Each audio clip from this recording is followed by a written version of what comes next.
है? मेरी बेटी पूजा कहां छिपा रखा है तुमने उसे? कृष्णा, आग और तेल का खेल बड़ा घटिया होता है। मेरी बेटी की गृहस्थी बर्बाद मत कर। कहीं दिल का मरीज तो नहीं है? इसलिए पूछ रहा हूं कि अब जब मैं चिल्लाऊंगा तो कहीं तेरा दम ना निकल जाए। कृष्णा, चिल्ला मत!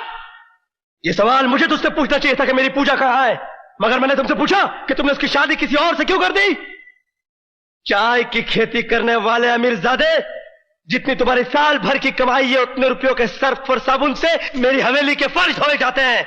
नजर उठा के देख किसकी ऊंचाई की तरफ। जब तक तेरी नजर इसके घुमट तक पहुंचेगी तेरे कांधे से तेरा सर नीचे गिर जाएगा। तू क्या समझता है कि मैं यहां पर बैठा पूजा की जुदाई का शोक मनाता हूं, उसका मातम मनाता हूं? नहीं, टाइम नहीं है अपने पास। यहां पर पूजा तो क्या, उसकी यादों को भी आने की इजाजत नहीं। इस हवेली के दरवाजे से सिर्फ मैं अंदर आता हूं और खिड़कियों से मुझे जिंदा रखने वाली हवाएं अंदर आती है। इसके सिवाय कुछ और दिखाई देता है तुझे अंदर?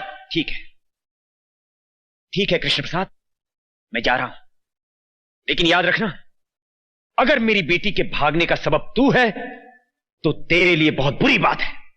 हवा आने दे। तख्लिया। हट!